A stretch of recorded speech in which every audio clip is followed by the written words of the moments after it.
from me to you. You have now tuned in to Imperfect Fathers Podcast. Yo, what up, man? You know what it is. Positive energy and good vibrations as always. This is RJD, the Imperfect Gentleman, and this is the Imperfect Fathers Podcast. Yo, Swizzle, say what up to the good people, King. What up, good people? I'm a king.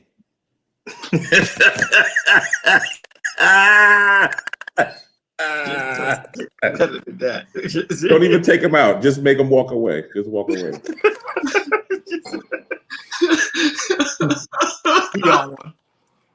Yo, one. Yo, listen, until he gets back, yo, let him know who you are, KB. Yo, what happening with the people? Like, what up, Kings?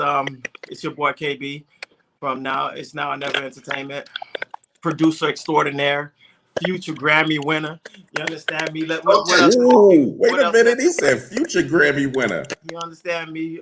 Music mogul in the building. Sometimes you just gotta say fuck fear. Right. Just say exactly what you want. You feel me? Right. Like, that's something I never declared on anybody's platform, probably one-on-one, but fuck it. I like that energy tonight. Let's get it. Come on, bring it, KB. Yo, TR, say what up to the good people, man. Hey, yo, what up, good people? I'm going to pull a Swiss. Hey, yo, this your man, TR, triple professional shit talker, professional husband, professional cigar smoker. Soon to be a professional grown-ass man in my own house where I can smoke cigars, but probably just not tonight. I got to work up the courage to get there first. So tonight, I'm just going to be a professional wine drinker. Hey, you better talk low, my G. Word. Say low, say less, and say hello. He used to come down the stairs. Professional punk-ass husband whisperer. Smart man, he's doing the job. Yo, Swizzle, welcome back to the platform, my guy. What it do, man? Who's typing? Hey, listen, man. I don't know. Who's popping? Is it me? Nah, man. We went live, and that's when it started. We was good backstage. I don't think it's Swiss. Bro, I promise you, it's like someone is, you know, the we hear it. Courtroom. Yeah. That's what it sounds like right now, but it is what it is, man. We gonna push through. Yeah, we're gonna work through that. We got gremlins. Swiss. Let's see what's going on. Yo, listen, man. I'm just super grateful, Swiss. I just changed my name. My name is Grateful Swiss, and I am grateful because I've been blessed. I've been blessed to be a part of this opportunity, man, and I've been blessed to be given some new opportunities. And on top of that, I've been blessed to have brothers that support me in all the things that I do. So I want to say hi and bye at the same time, because I am now going to be partying and I'm going to be popping in on the show because God has graced me with my own little show. And we don't want to have things conflict. We want everything to run streamlined and organized. And my show is going to be starting at 9 o'clock. You guys can tune in, Highly Unique Radio, download the app. It'll be on Instagram somewhere. You can follow it. It's called the Late Night Breakfast Show. The vibe is like when you leave a club or that late night and you stop to get a bite to eat. That's the vibe right there. So listen, pull up. I want to say I love y'all. I thank you. I'm going to tune in. I'm going to be on the road. So y'all not going to see me here, but I'm going to be in the chat and I'm going to be with y'all. I love y'all. Let's keep growing. Yo, big up, Swiss. That's what we talk about, man. We talk about growing. Love you, we talk about stretching, bro. You gotta stretch. Oh yeah. I just stretched my clothes and everything else I could stretch. So I said, might as well stretch something new. You know what I'm saying? Gotta stretch. So that's what it is right now. That's what it is. So I'm actually about to run out of here. And I'm gonna jump in the chat, so I'm gonna start typing some crazy shit. At least in the chat, because we about to start talking crazy. If she's not in there, I'll start by myself. Okay. Yo, listen, man. Love y'all. Yo, Swizzle, everybody knows that you about to go kill it on the show, and I want everybody to understand, like he said, the support is definitely going to be there because we support everything that every last one of our brothers do on and off this platform. So believe that we were going to pull up and let us know what's going on the radio. And Swish, you know I'm gonna pop in on the late night, come through and smoke them cigars with you, man. Pull up, man. Listen, I was going to get some Waffle House, but it's going to make me late. So I'm probably not going to have but we have a check. Go get some Waffle House. It's gonna make you be shit. doing like what's that late night voice that be on video? You be going that extra low. You be trying to take it there? I'm I gonna just try. wanna know. Like what I'm gonna do. I usually would like to get a nap. If I could go to sleep and smoke, my voice would sound real late night. But you know, I don't have. So I'm gonna bring it down and try to. You know, work in progress. Work in progress. Understood. That's it. That's all I got. Love y'all. Peace out. Yo, All right, G. Peace out, Swiss. Word. Peace, King. Stay with us. Yo, hold on. I gotta plug in right quick. Go ahead, T. Do your job, baby. Well, Wait, he can't do his job without the prayer, bro. Can't do my job without the prayer. But if you want me to pray, I will. Nah, hell no. Hell no. Hell no. You see? Now you hear the bishop back there talk about hell no. Listen. I had to come back to the mic for that. We cannot allow Troy to do nothing to do with talking to the Father. He might actually get into trouble with the Father. Troy is known to say dumb shit. so we gotta talk to the Father and pay the bills. I almost forgot the normal order of the show. But here we go. Ain't gonna let you do that. We are brothers keeper. And that's why I love my brothers. Father, we thank you for another week. Even though when we forget you sometimes, you never forget us, right? Even when we forget to say thank you, even when we forget to say we love you, you're always there for us. So right now in this moment, we say thank you and we love you for being who you are in our lives, through our lives and for our lives. Right now, God, we say thank you also for our families and our responsibilities and things that we have. Right now, God, this moment we actually look over Swiss as he goes over the highways and byways, protect him over the road, God. Actually, right now, over us as we go across the airways that we might only entertain. But also motivate and inspire a man or father to be the best version of himself, but not just who he is, but for his children and his legacy, therefore, going forward. So right now, God, we actually do these things in Jesus' name. We do pray. Amen. Amen. Amen. Hey, little mama, what's up?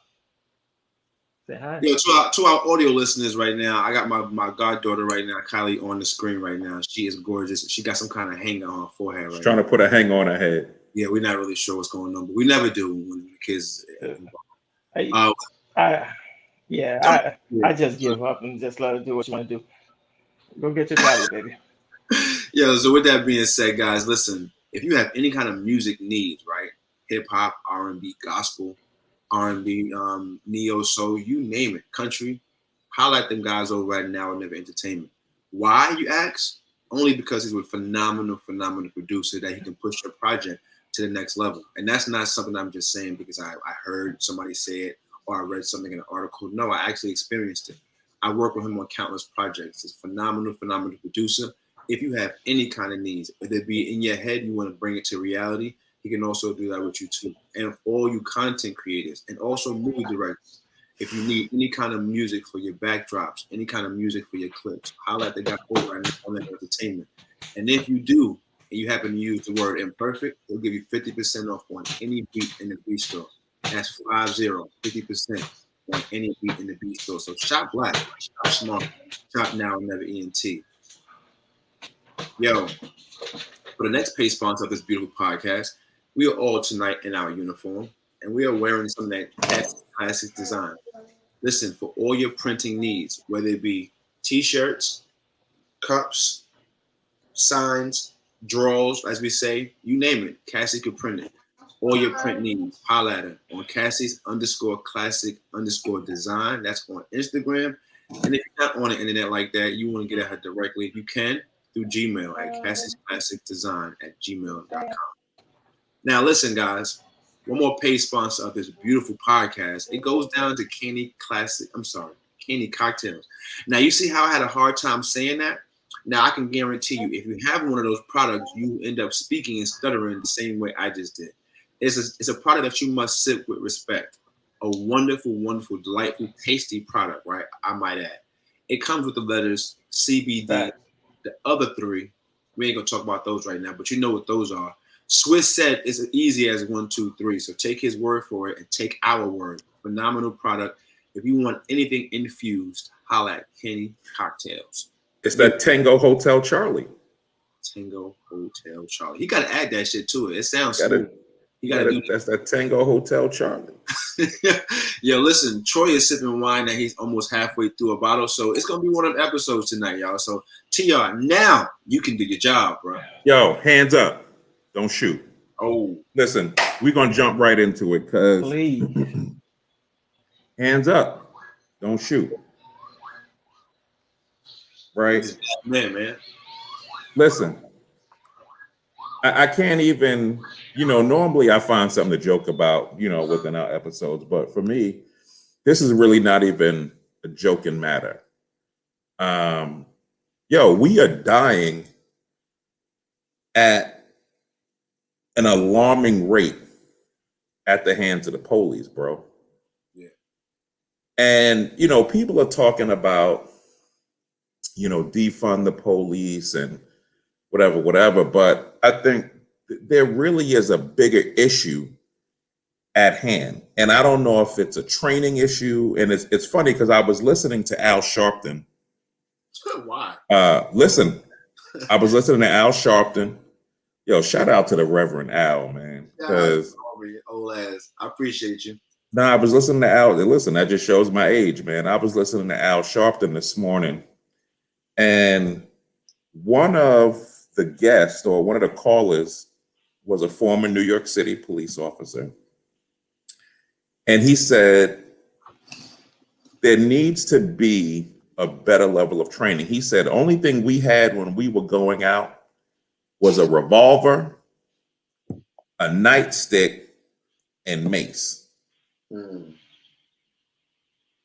He said we had a revolver, a nightstick, and mace, and we were taught to do a better job at de-escalating. He said now the police have 10 times better weapons. They have 10 times better technology, right?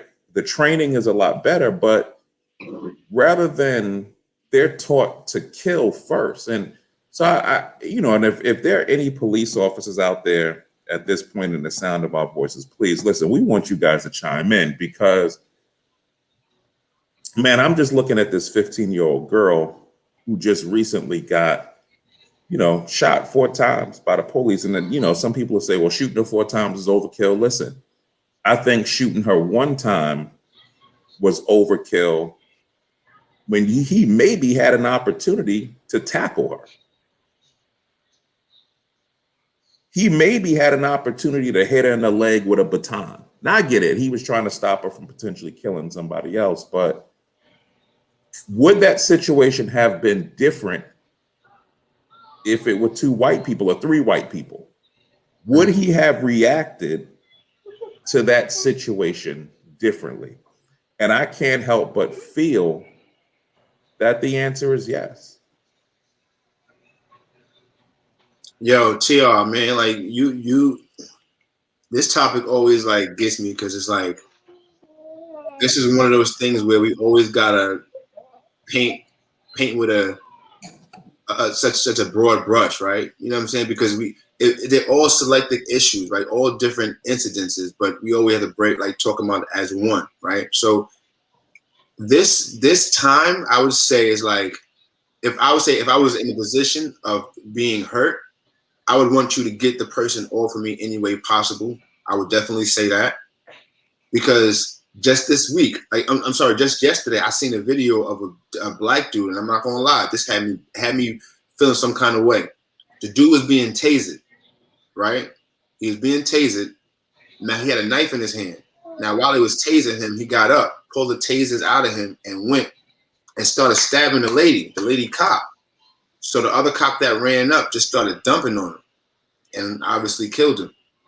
But it's like, what do you do? He's already stabbed the woman 3 times. You see what I'm saying? Like in that situation, like we gotta talk about situations. And like there's no reason honestly to take anybody's life, I think, but there's a lot of times situations, as in this one that I'm talking about, this very one situation, it's like he made a call that probably saved his partner's life. Now, I don't know what happened before that situation and all that. And this is why I say to everybody, these videos that we're watching, we got to be careful how we watch them and how we talk about them because, yeah, we know what we're seeing, but we don't know what happened before that and after that. Listen, I hear you. And, normally I'm not that person that goes left. And, Thursday night, we were trying to pull you back in. And I really kind of had some time to think about this situation. Fuck that. because I hear what you're saying. But listen to me, bro. it's at a very alarming rate. Right. That we are dying at the hands of the police. So yeah, I recognize that every situation is different, but fuck that. Right. Nah, for the majority. Well, right now we can talk about the majority, but I'm with you. Listen, George Floyd, Tamir Rice, Breonna Taylor, I think her name is Makia, right? Amadou Diallo, right? And listen, this is just I mean, and it goes on and on. It just goes on and on, bro. Here's my take on the whole thing is we have evidence on top of evidence on top of evidence that shows when the boys in blue show up and it's a white person, they de-escalate. And when it's black or brown, they escalate. They come in screaming. They come in doing what they need to do. Somebody got to go potty. They come in and they come in screaming, and they automatically feel like it has to be escalated. There's plenty of videos showing that. So that's how I feel like if it was being handled the same way, then I'll be good. But we clearly see that there's disparity there. There is something going on. It's an unwritten law, and I gotta go potty. Go pee pee. Go ahead. And put pee pee on.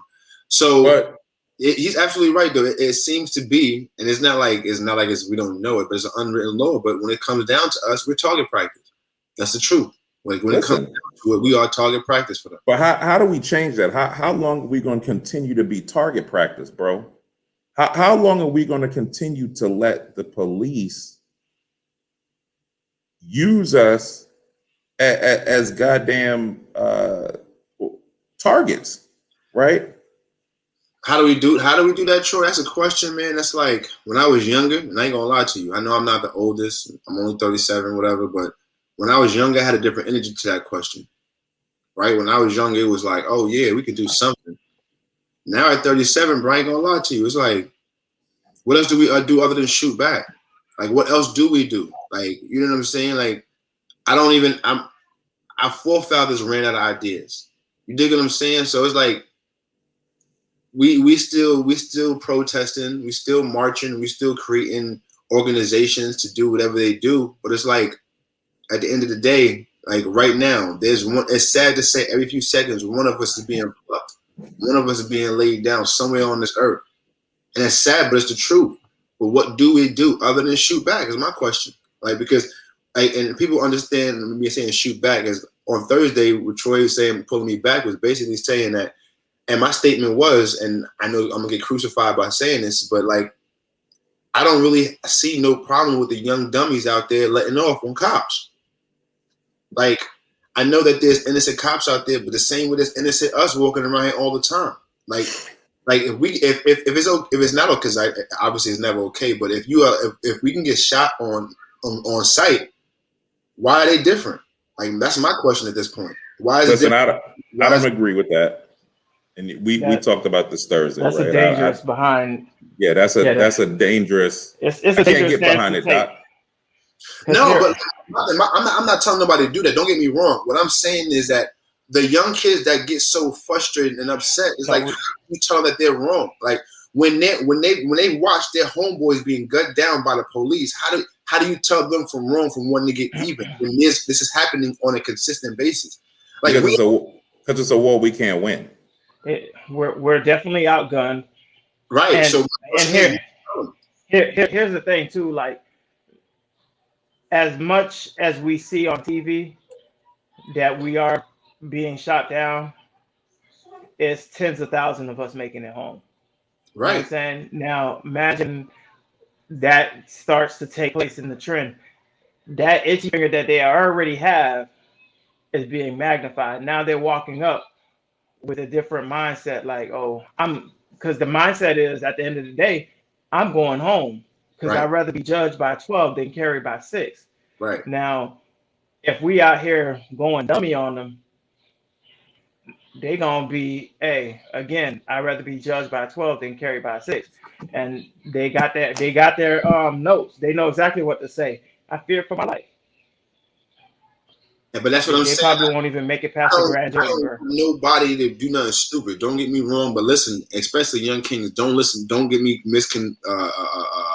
misjudged by anything I'm saying right now. What I'm saying to you is this: I don't blame anybody for their anger, right? Because like this is what it really boils down to. Like these young men are angry, like, and like I don't blame their anger because their anger is over 400 years old. You understand what I'm saying? Like, and this is not. I hear you. So it's like what I'm No, I hear saying you. is I don't judge them for where they are mentally, but they do need the help. But if my thing is this, if you happen to I wear that agree with you though. badge, it's like I agree.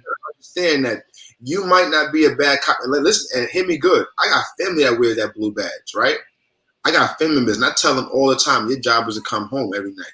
But what I'm saying to you, even those guys, my family has to understand is that you don't just represent yourself. The people around you that wear the same badge represent you as well. So when somebody see you, they don't see your heart through that badge. They see that badge. And what that badge represents is pain. You dig what I'm saying? So that's what I'm saying is like, don't get me wrong. I don't want nobody to go out there and do nothing stupid to the police. By no means. Don't listen to this podcast and go do nothing stupid because we did not tell you to go do that. But what I'm saying is I'm not angry at young kids that are hurt, that their hearts are broken. Listen, I've recently subscribed to the fact that you can't gauge or expect someone's reaction, or I did this to you and this is the way you should react. You can't do it. So however they react is their reaction, is their truth. So you know what I'm saying? I get that, but we definitely don't need that. We definitely don't. It's funny because my wife asked me the other night. She said, "Well, how come cops don't shoot to maim? How come they don't shoot to kind of stop?" And I said, think about when I took you to the gun range. Well, it has nothing to do. Yes, training is a part of it, but you can also think about how the anatomy of the body is set up, right? When you go to the gun range, everything is center mass. Your biggest target. Right? This is the biggest part of your body to hit. This is the easiest part of the body to hit. If you start trying to shoot somebody in the hand, elbow, kneecap, right, depending on how far away you are, depending on how hyped the situation is, we see these cops currently in their current situation. So think about a cop who's struggling, right? They're nervous, they're new on the job, whatever shit. We done had somebody 20 plus years on the job claim she was reaching for her goddamn taser and pulled her gun, but we hope that bitch rot in hell. But no, but I explained to my wife that center mass. Now hold on, because I'm glad you said that, because the truth of the matter is that statement you made is true. We have a hatred towards her for what she did, and like I'm not in this new school era to where I'm not gonna express my feelings because they're negative. No, the fact of the matter is, she did some real ignorant, stupid shit. Oh, she did. Then on top of that, you want to make pretend and then basically say our intelligence. I'm sorry, baby girl. You basically want to say forget our intelligence by saying, "Oh, I didn't know the difference." Number one, it's on one side of your body, and on number two, the weight difference is tremendously different. So it's like, come on, like don't try to play my intelligence for being stupid. Like, I reacted, I messed up. I'll take that well over you telling me, "Oh, I didn't know the difference between my taser and my hammer." So no, in no actuality, mute my ear. Can she hear me, KB? She can't hear me, right? So yeah, fuck that lady. Yeah. So, but I explained, I said, for police trying to,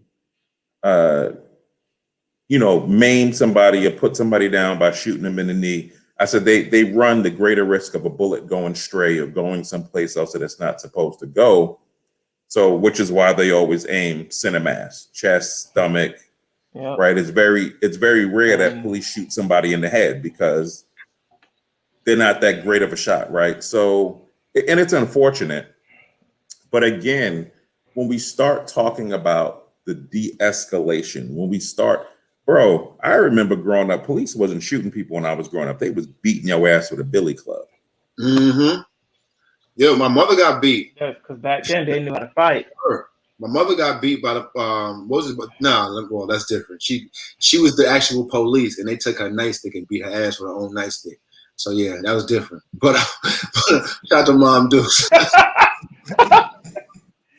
You're not gonna call my aunt a punk on the airways, but Don't tell, Nah, she ain't don't tell punk. nobody else that story. Yeah, I ain't gonna tell nobody else that. And all our listeners, don't tell her I said that. Ma, if you hear this episode, I love you. nah, man. But listen, I think we talk about we're protesting, we're doing all those things, but Oh, we got a comment. My bad, Rob. I didn't even see this. He said, "So how do we make a distinction between which are valid and which are not collectively?" What I'm trying. We probably said that early that was a few minutes ago. Yo, Rob, if you still with us, man, like, give me some more context to that question. We kept talking. yeah, give us some context to that, Rob. Like, we want to understand, in what regard to what is valid. I mean, at the end of the day, listen, we've seen, recently here in Georgia, they had a situation. Dude was having a mental episode.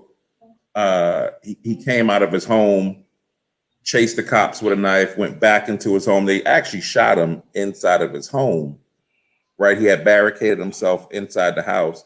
They knew he had a knife. They didn't know he had a weapon. But again, my thing is, listen, you could have threw some tear gas. Inside the home?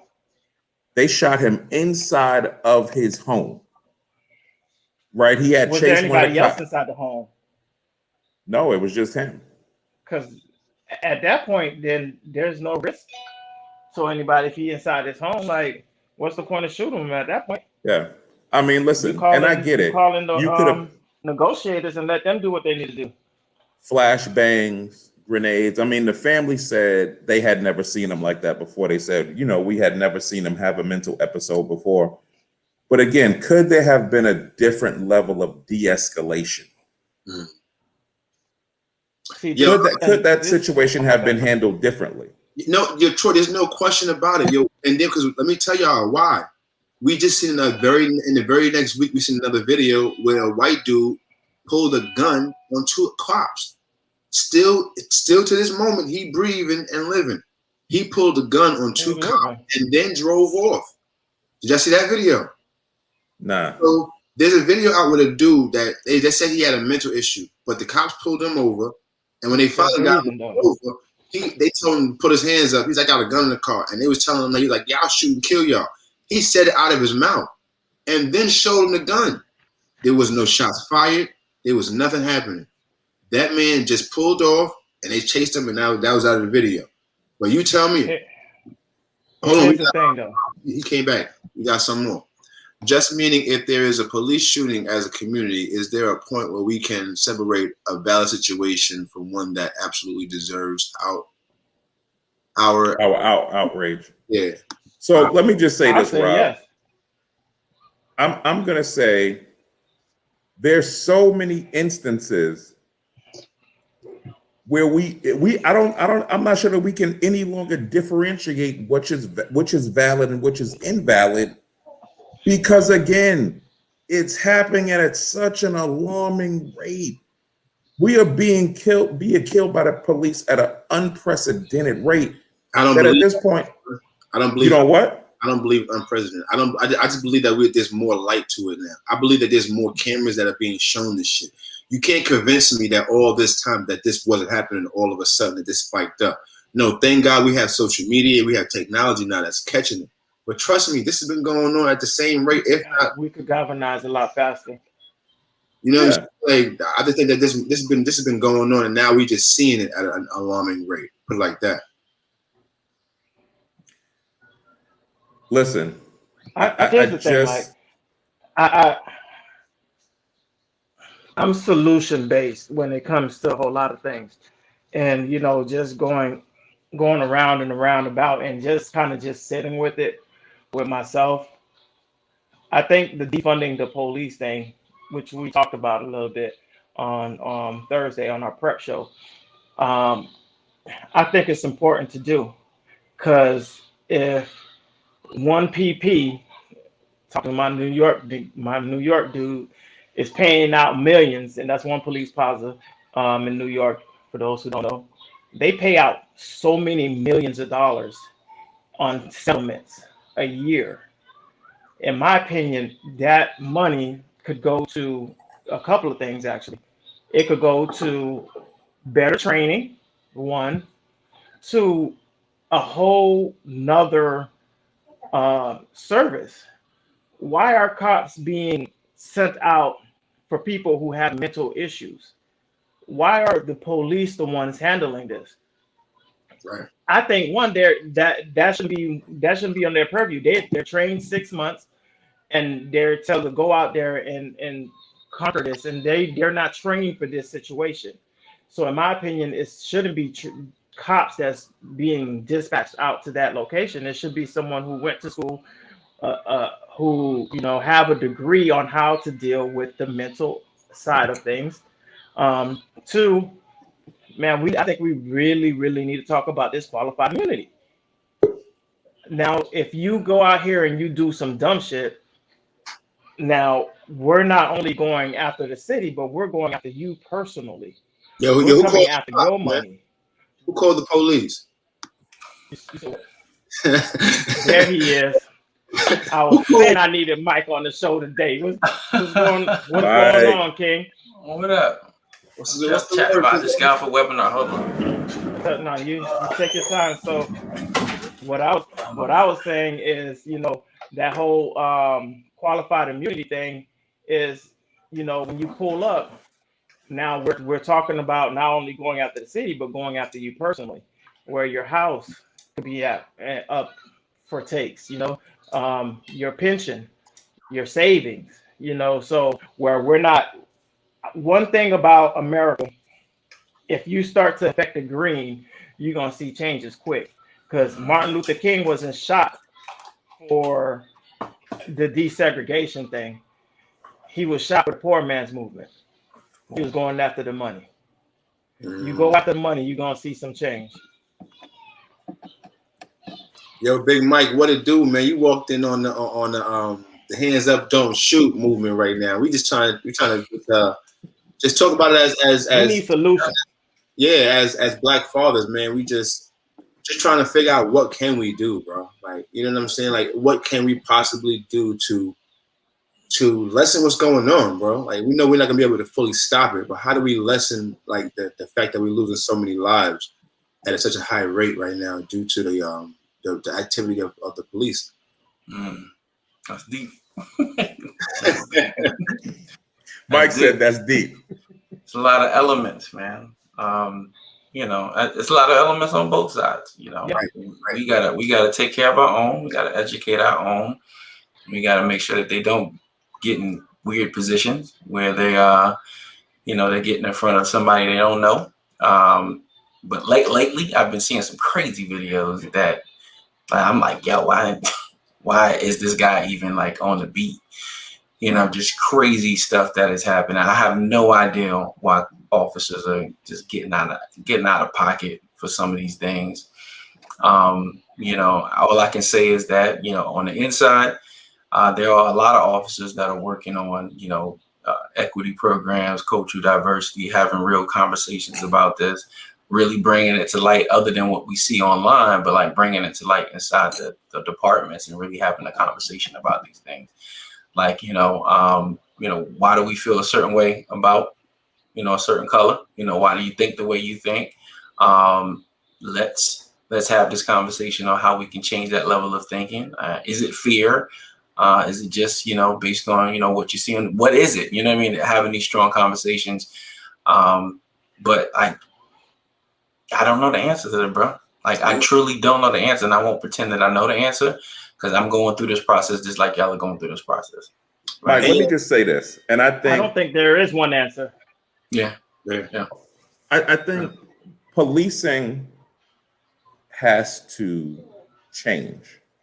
Yeah. Right. When we look at policing, and I think it's no different than any corporate structure.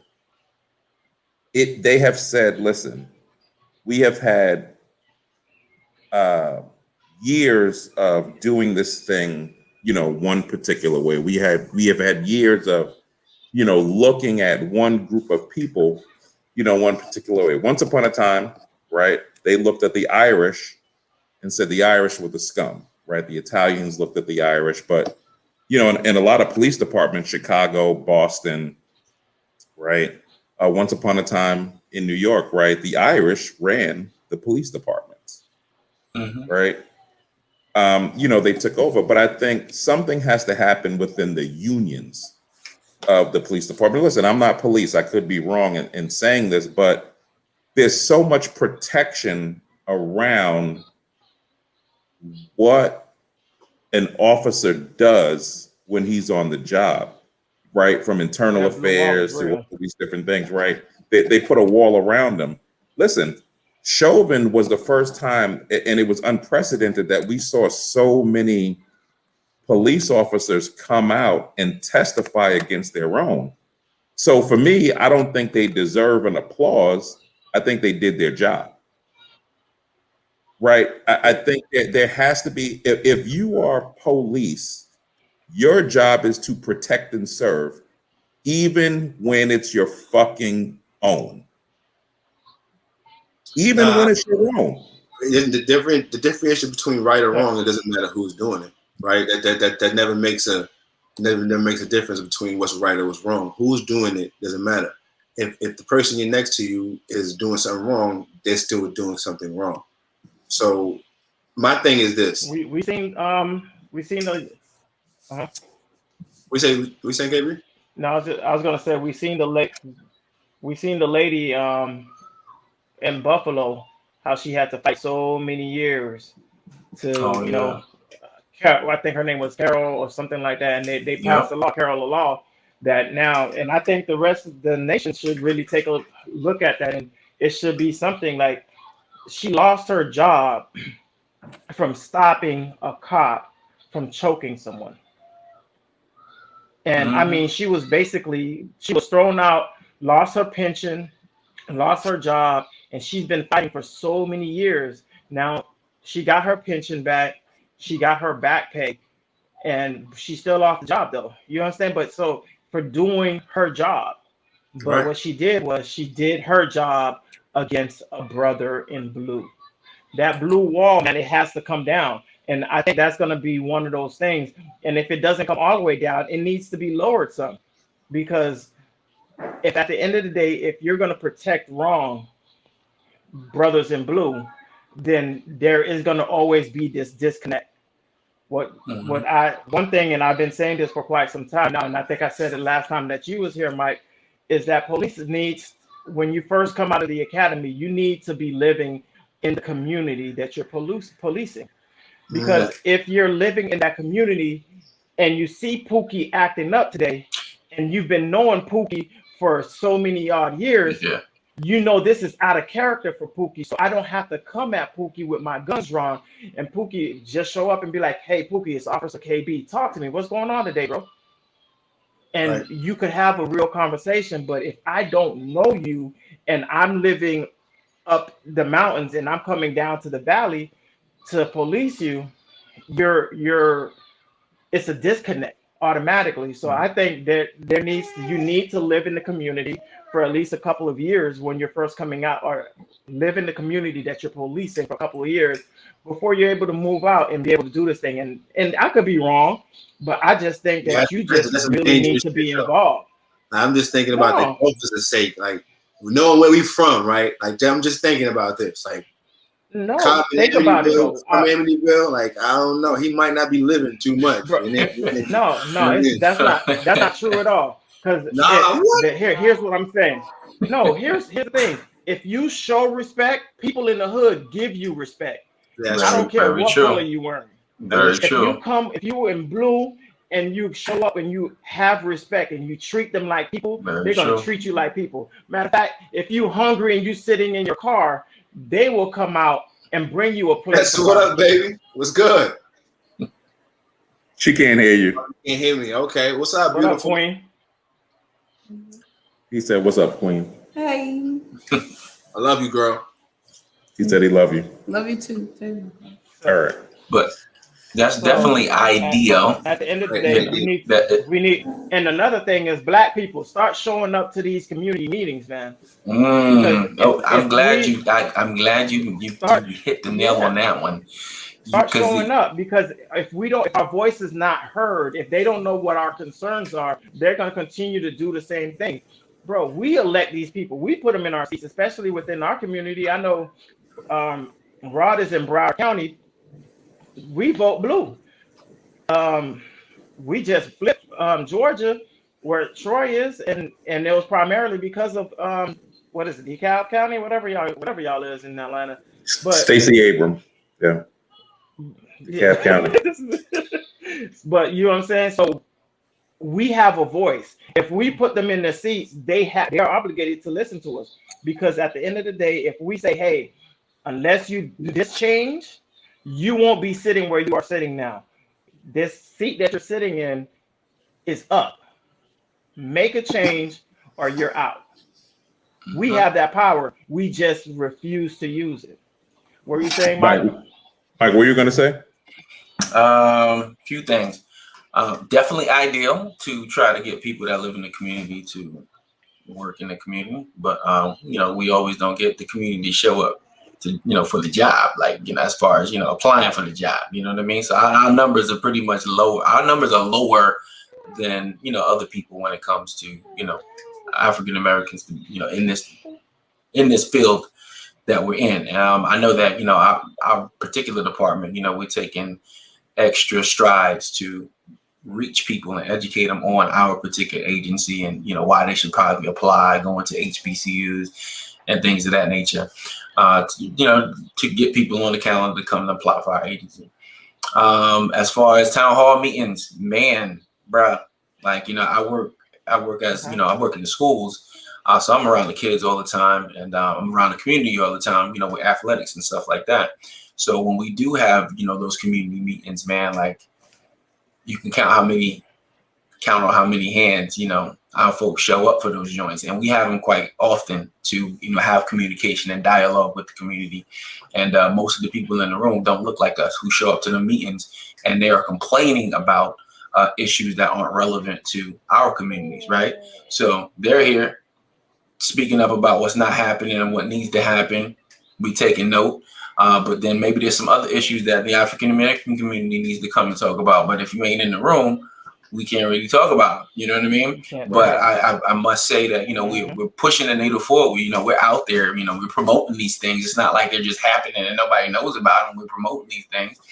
But then again, we got leaders that show up, that are part of the community at large as well. They show up, get the information, take the information back home, or whatever the case may be. But yeah, more participation is needed.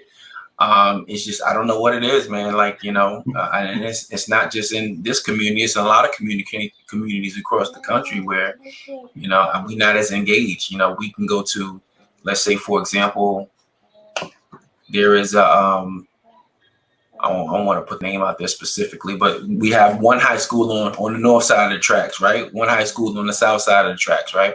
The high school on the north side of the tracks, you have a PTA meeting, there's 150 people on the Zoom, right?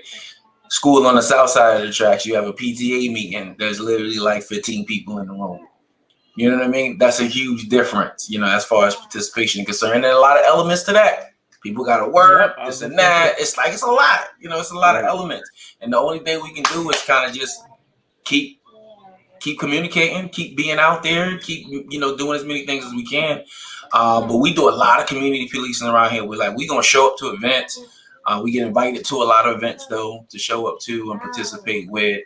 And just, we got a really dope school resource officer program out here, too. So we're really involved with the community from that perspective as well. So those different things help. Hey, Mike, that's important.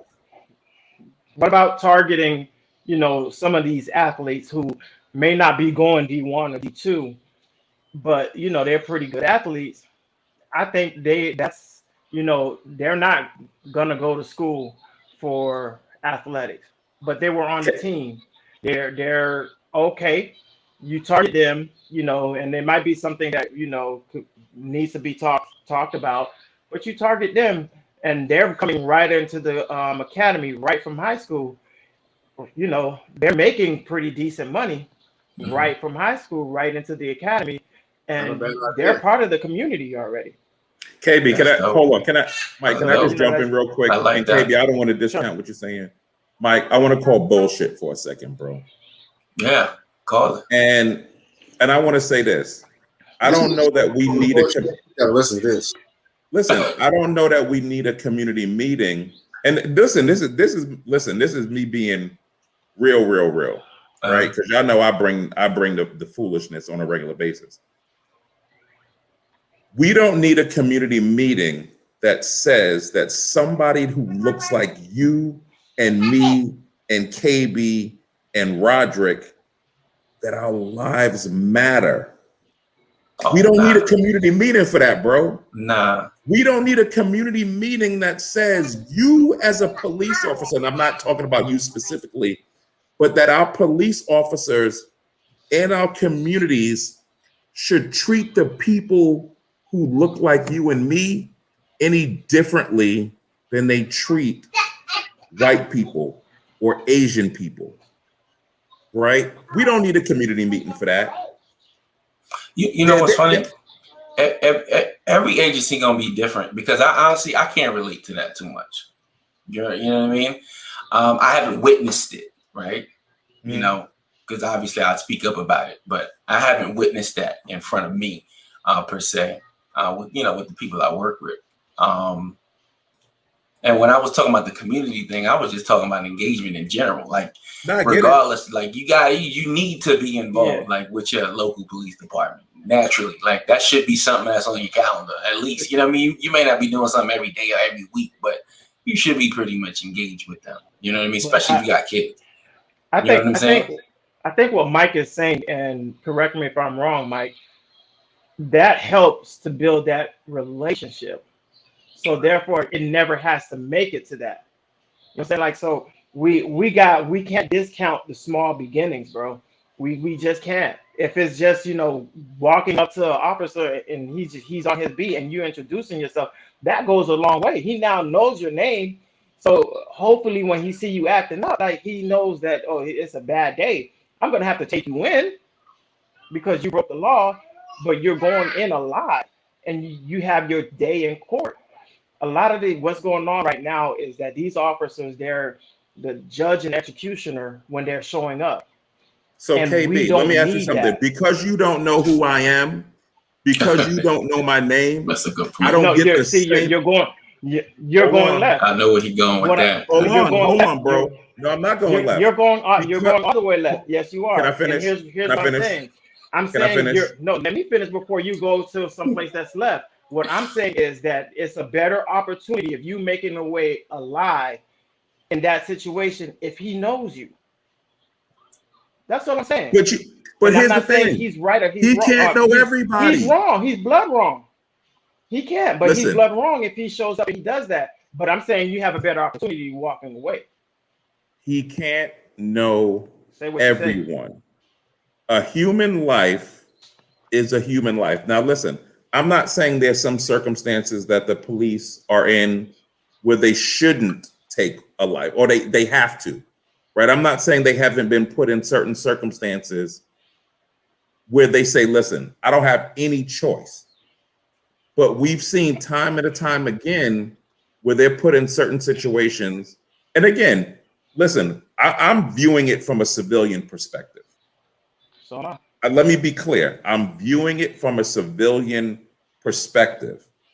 But it's alarming to view it from a civilian perspective to see how many of us are dying at the hands of the police, bro. I don't give a fuck if he don't. I don't give a fuck if he know my name or not. If there's an opportunity for that officer to show up on a scene and handle that situation differently and de-escalate that situation, the 15-year-old young lady who just died, would that situation have been differently if those were 3 white people? Would he have tackled her? Would he have handled it differently? If he knew her. Fuck if he knew her or not. Thing. But that situation, y'all talked about, that situation is very different because, that it had all of 6 seconds to do. I don't care what color somebody is. He didn't have enough distance to tackle that girl before the other one was stabbed 3 times. It only takes a couple of seconds to stab somebody.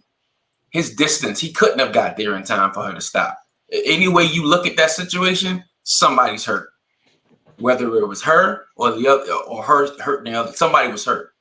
You know, this guy rose up on scene. To his right-hand side, he got a grown man that kicks another person in the face. You kick somebody in the face in front of the police, that's when his gun came out at that point, right? His gun came out. Grown man kicks a girl in the face in front of me, right? Something wrong right with this situation, right? Before I could even deal with that, to my left, they're getting into it. There's no way I'm running to her, right? Now what do? I put my taser away, put my gun away. I put my gun away. She stabbed 3 times, right? I put my gun away to get my taser because everybody's like, why don't you get your taser, right? Now I got to cross through my taser like this, right? Then I got to take my taser. I got to turn my taser on. I got to aim my taser properly in order for it to get the right effect. Because the way it works, you know what I mean? Got to have a top shot, bottom shot, right? Got to get the best effect from it. Mm-hmm. By the time I even do all that, other girl stabs several times, right? I can say in my head, well, you know what? She might get stabbed and live. I don't know, right? You know what I'm saying? At that moment, it's like, you know, I'm thinking that cop is thinking eliminate the threat, right? Because he don't even know who's who at that point. He literally just got it. He don't know. He didn't know she made the call. He don't know that. And I think that situation, like you said, is so much different. That's a different one. That ain't what we used to seeing. Yeah, like it is a different situation. That's a different scenario. And like I don't know. Earlier in the show, we spoke about the one I seen on Instagram where the dude was being tasered and he was strong enough to take the taser out of him and then get up and then go stab the lady cop, and the other dude had no other choice but to let him have it. So it's like in these situations when, like, yeah, they're having mental episodes, what have you, but the question is, do you stop them? Do you take their life or they take somebody else's? Because he already stabbed the lady twice before the cop pulled his gun out. So in that situation, I think he got to go. Here's what I'm saying. I'm not saying that the cop wasn't justified in Ma'Khia Bryant's situation. I'm not saying that he wasn't. Listen, I saw the video, right? So if it was my wife or my daughter or my son who was that officer, I want them to come home. If it was my daughter who was on the other end of that blade, I want that cop to do the right thing. My concern, we're talking about one issue out of many, right, where the cop had 6 seconds to make a decision versus where they have plenty of time to make a decision and they make a wrong decision. So someone said to me one day, they said, listen, bro, I don't give a fuck about all of the good situations or all of the good interactions that you've had with police, because it automatically is minimized when someone's life is taken and it shouldn't have been taken by the police, right? So in that particular situation, I get it. 6 seconds, right, Mike? And you explained it perfectly, bro. I appreciate you for that.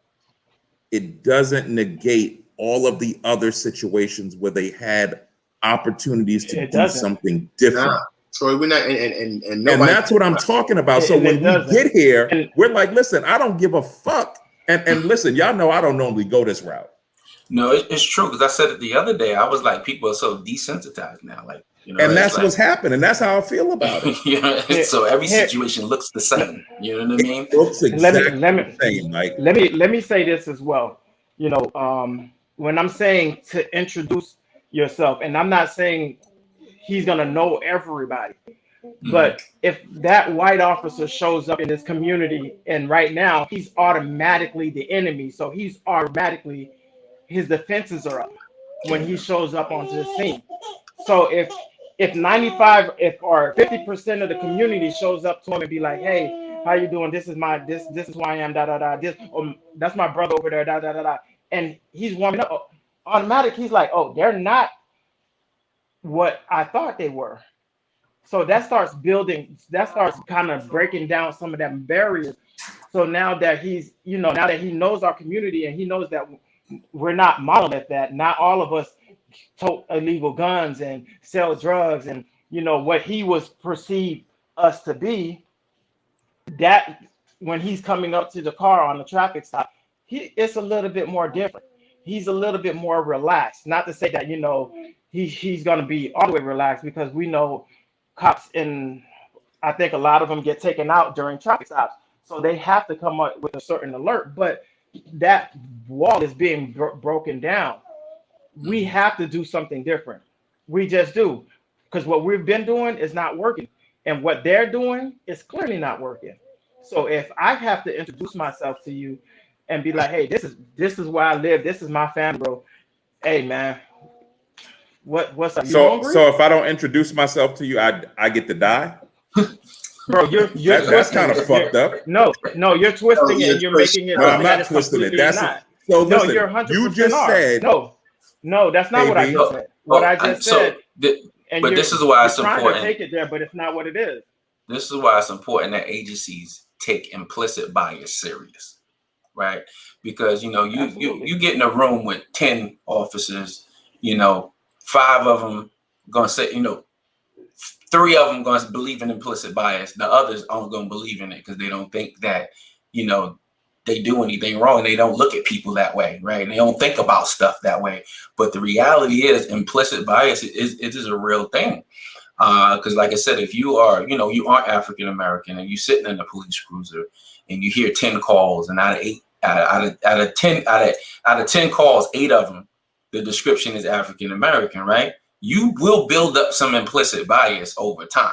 You know what I'm saying? You can be a product of your beat after a while, but some officers don't see it that way, right? So that's why it's important to have real cultural diversity talks, and like amongst each other and amongst agencies, like some real stuff, not the stuff that your job typically tells you, do on a computer and whatnot, but some real heavy conversation like, yo, this is a real thing. These are real things that are happening. You know what I mean? Somebody could have a certain description, but like, yo, a regular dude would, probably look exactly the same, who's just kind of walking home from the library. But if you over time, these are the same things you're hearing at your job. And it's real stuff. And we're not just talking about, Karens calling in cats at the basketball court, but like real crime, larcenies, domestic violence, burglaries, the auto theft, like real crime. And that's really being committed. And you hear like whatever beat that you might be on, that's predominantly maybe African American or whatever, and you hear, most of the crimes being our folks. It's like you can build up some implicit bias, and that's why we have to have those important conversations at the job amongst each other for us to have, a different perspective. Also, if you come in a situation where you've never had like African American friends. I literally went to the academy with a good bro. Like we ended up being really good friends. I went to his wedding and the whole 9. But he was like, yo, bro, like I've never had a black friend until I moved out here. Right? He from the tri-state, just like we are. But he's like, not because I chose not to. It just didn't happen. Like it just didn't happen. So now, you start working the beat, and 8 out of 10 people you meet who look like us is in this situation. You can build up that type of implicit bias. You know what I'm saying? So that stuff is real, and it has to be hard conversations, and people got to take them conversations serious. You know what I mean? And that's a process. That's going to be a process. And these things are starting to happen now, right? Agencies are pushing for it and, really having those conversations, but it's going to be a process. It's going to be a process because some people still don't believe it. I get it. And listen, I've got implicit bias at the potlucks at work because white people don't season their food. So, so we actually do this. We thought we were gonna make it through. We gotta get one time. He gotta get But he ain't lying though. Like they have a little hard time seasoning and put some weird. That's why I keep hot sauce in my desk because they don't. If I see raisins in potato salad, bro. Yeah, we have some comments that I missed. Extremely important implicit bias training and ongoing. Absolutely. We have implicit bias among and within our own communities. Absolutely. Yeah, listen, man, we can't sit here and pretend as if these things aren't the truth and they aren't going on. But the truth of the matter is, we have to make a difference, right? And we got to do it as somehow. We don't know how, right? We got to keep having these discussions. And I believe that the birth of the how will happen in these discussions. But guys, we're already over our limit on the time. And each week we have tidbits that we leave with the gentlemen. So Mike, you are the guest on the stage, my man. And you you ain't the usual usual man right now, but you are the man of the hour right now for joining in with us. And also in this moment, I want to say thank you on this platform because we are now live broadcasting from the Breakthrough Kings platform. So to all those Breakthrough Kings that have been joining in with us, we appreciate you and we thank you. And Big Mike, we thank you as well. But before you get up out of here, we want you to give a tip to the men, to the fathers of the week. Make it a financial tip. You the man right now with the money tips. Give him a money tip this week, Mike. A money tip. Oh, how funny. Money tip, man. I'm gonna always take it back to business. If you got a passion for something, you got a real strong interest in something, and you believe that you can turn that into income, definitely take that step. You know what I mean? And by doing it, I would say the two things that I would focus on if I had to do everything over again, definitely focus on coaching and definitely focus on marketing. Those two things are the only thing that's important when you first launching that business or that idea or something that's a hobby now, can definitely turn into a significant income if you get the right coaching and you got the right marketing. You'll be able to grow it and grow it the way you need to. But don't quit your job just yet until that money is matching or exceeding what you've been doing at that job. Then we can focus on growing and moving forward from there. Consistently. Yep, because we need to consistently. Yep, we need to reinvest that income from the business back into the business and keep it growing and growing and growing as much as humanly possible. But each and every one of you got something that you definitely can turn into some income. And don't be afraid to do it, man. Don't let nobody make you feel bad about wanting more out of life because you want to go out here and step outside the box and do something different. So make that decision, man. You deserve that, and your family deserves, your legacy deserves that. You deserve to be able to leave them something, right? So that they can, pass the torch on to their kids and their kids and their kids' kids, right? You deserve that. So don't be afraid to just get out here and mess it up a little bit until you figure it out. How? Go get out there and figure it out. Get out the mud if you have to. It's the best way. It feels good. Yep. Yo, TR, man, give your words, man. Listen, y'all know my tip is always about self-care. So I'm gonna say, men, spoil yourself. Do something different. Listen, women have a lot of different things that they can order in the mail. Men, we have a lot of different things. Listen, get yourself a Birchbox. Right?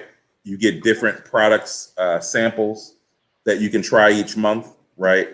Facial products, hair products, shaving products. I thought he was about to get his ass put back. I thought he was going left too. I thought he was about to go left. Recovery, bro. Yeah. Listen, there's a great for brothers. Listen, there's a great company out there. It's called Scotch Porter. They make phenomenal grooming products. For black men, for your beards, for shaving, for your skin. So listen, tip of the week, take care of yourself. Take care of your skin, take care of your beards, take care of your hair. Yeah, KB. I've never exfoliated, bro. I might have to take you up on that. KB, don't get your ass put back. Don't. He said, I've never exfoliated. Well, listen, man. This has been another phenomenal week. Hey, wait. I know KB didn't give his tip. Oh, my bad. Yeah, I'm all over the place tonight. Yes. You understand me? So my tip is important this week. Oh shit. So my tip is very important this week. I deal with the physical. So watch what you say so your ass don't get knocked out.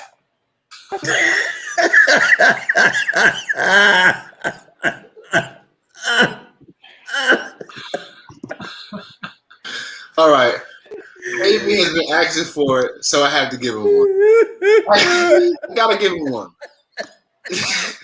But he ain't lying though. He cares about your chin, right? KB is saying that he cares about your chin. He don't care about it. I do. right? If you don't care about your chin, KB does, and if you can't fight out there, basically watch your mouth, talk under your breath, keep it to yourself, because we don't want you to end up jawless. Because there are people out here that are taking jaws at a record. Right. Yo, listen, man, I'm the confidence. Yo, he's dying. Yeah, I hate KB, y'all. I told y'all last night. Yo, I'm the confidence guy. So tonight, what I want you to understand is that what you think somebody cares about, they don't. Right? We think so much that people care or they really mess with us on a certain level that we have to impress them. But the truth is, they really don't care as much as you think they do. And what I know is that when I found that out, it really freed me on a whole nother level. So I wanted to let every man under the sound of my voice is that, believe it or not, nobody cares as much as you think they do. So let that go. Go out there, execute on what you know you should be doing. There's so many men that I even come in contact with that they're just scared to do what they want to do because of what somebody else might think. I know a personal trainer right now that has a phenomenal workout program, but is scared to bring his camera to the gym because he doesn't want to seem weird. The truth of the matter is nobody really cares that much what you're doing with your camera in the gym. But in his mind, he's letting that stop him from executing on something that can really be big for him. So what I want everybody else to know is that nobody really cares that much. And if they are watching you, do like I do. Give them a great show to watch, right? Give them something good to watch. So with that being said, fathers, don't forget the slogan and don't forget the motto. To the world, you are just a dad. That's all you are. But to your family, you are the world. You dig? And until the next time we see you guys, be good to yourself and the ones around you. And if you can't be good to the ones around you, just get those folk from around you.